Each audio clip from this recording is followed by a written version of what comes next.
and you have to be there. Before entering Plankton, the juvenile has lived in a world where he is not trusted. He has lived in a world of rules, and time and again he has chosen to break them and later been punished. He has been sent to Plankton to develop a new attitude toward those rules. But here at the school, things are different. The student encounters something unusual. He lives by a set of rules, but no policeman or judge holds the threat of punishment over him. If he breaks the rules, he does not face a judge or jury. Instead, he faces the painful disappointment of the 8 other members of his group who share the responsibilities for his action. Plankton is a paradox. Responsibility and freedom are given to emotionally troubled young adults who have abused privilege when given to them. It is not easy to accept this responsibility, not when a student is wrapped up in the memories of a broken home or a shattered faith in his fellow human beings. Plankton is not a model culture, of course. The student body is made up of young people who parents, teachers, and society have given up on. Most of the young people have very deep and very serious emotional problems. These problems have been ignored in the past or have been magnified by constant rejection and misunderstanding. The key to the success of the new group culture at Plankton is the chance for these problems to surface, find a listening ear, and advice from someone who has already been through it, already felt the pain and started to make it all make sense. I think this whole package of being responsible. If a kid is talking about running away, the group maybe have to babysit with him for all night, perhaps. I mean, somebody sitting in front of the door saying, no, we care enough about you that we're not going to let you run away because you're going to hurt yourself. And it's beautiful to see the care and concern that these kids will pick up and show when a problem comes up. So you don't say to the kids, well, you can't handle this, so we'll have to put this boy in an isolation room and lock the door because he's talking about running away. You put it right back on them and say, look, this boy is in your group, you care enough about him, you're going to make sure that he doesn't run away. That's your responsibility. Because any student at Plankton is never without at least one member of his group, that listening ear is never far away. And if a student blows up during some daily activity, it will be observed by one of his group members. Each student is constantly watched by his fellow group members. His problems are no longer his own private secret. They are openly discussed. It doesn't take long for a juvenile to react to this total group culture. He is cared about, listened to, but most important, understood. His group becomes effective when his barriers are shattered and his problems are shared. There are no more secrets, and hang-ups begin to dissolve. The real discussion of problems takes place every night, 5 nights a week, when each group meets to discuss daily problems. The arrangement of the group is simple. The 9 group members are seated in a circle, with the group leader behind a desk in front of them.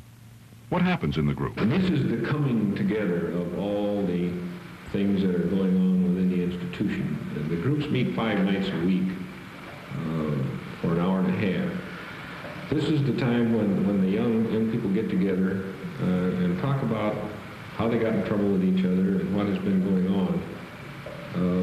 When the young people come in and sit down, the first thing that we want them to start doing is to go over the problems that they've shown during the day and how they are really problems.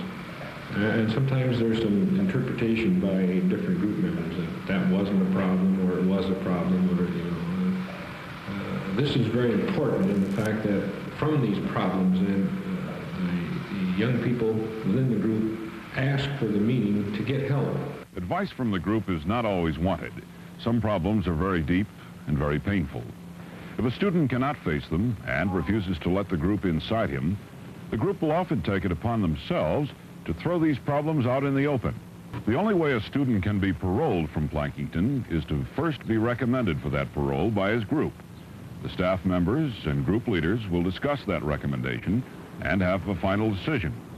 But there's no way out of Plankton without the recommendation of the group first. So, even though she's afraid that you're going to hurt her by saying something back to her, she still shouldn't be afraid to check you because she should be concerned enough to help you. Yeah. Another thing we found out, she doesn't like us to go deep into her problems and find out. How are we going to change these things? How are we going to make her feel better about herself? Because this is 2/3 of it. You can see it right now. She feels very poorly about herself. She did on the outs and she does in here. Yeah. So what can you do about this to help her now? Well, we have to make us face up to it. Okay, you don't just give up by saying, oh, all right, Debbie, you don't have it. No, you keep at it until you make her see that she does have it. Some of the people are concerned about, well, how realistic is this? You know, when the kid has to go out, he doesn't have the group, he doesn't have this thing anymore. And I think that it's up to us then to keep this group process where each individual within the group is gaining his own strength. Sure, there's group strength, just like there's family strength. But in a successful family, you're building strength and character in each one of the young people in the family as they interact. And I think that this is what we're attempting to do here. So that when they do get out, that they are more verbal, more able to understand their own problems and other people's problems. They're more tolerant. They're able to cope. Problems are not always easily uncovered. Chances are higher, armed with self-understanding and a feeling of self-worth, that the positive peer group culture program has given him. He has learned to curb his hostilities, and perhaps we have saved him from society's last resort, the South Dakota Penitentiary. These brutally frank discussions of human problems are the basis of the theory called positive peer group culture. South Dakota has been a leader in implementing this innovative program. Thus far, the reaction has been good. I think the most significant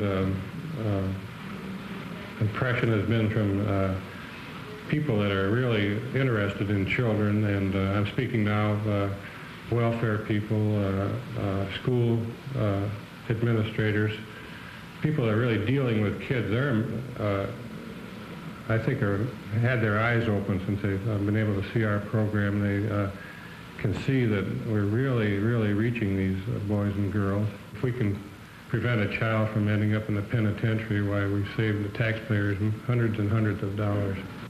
We have saved more than dollars. We are saving human beings, giving another chance to a child, a life just begun that started all wrong. Plankington is a school teaching a lesson we could all learn. What if each of us were this honest with ourselves and our peers? In 1886, they legislated the building, 184 acres of land, but they could not legislate human values, emotion, caring, sharing, concern for others. Values inherent in all of us, but not always shared, not always given. Can you change a bad kid? Really? At Plankington, we believe we can.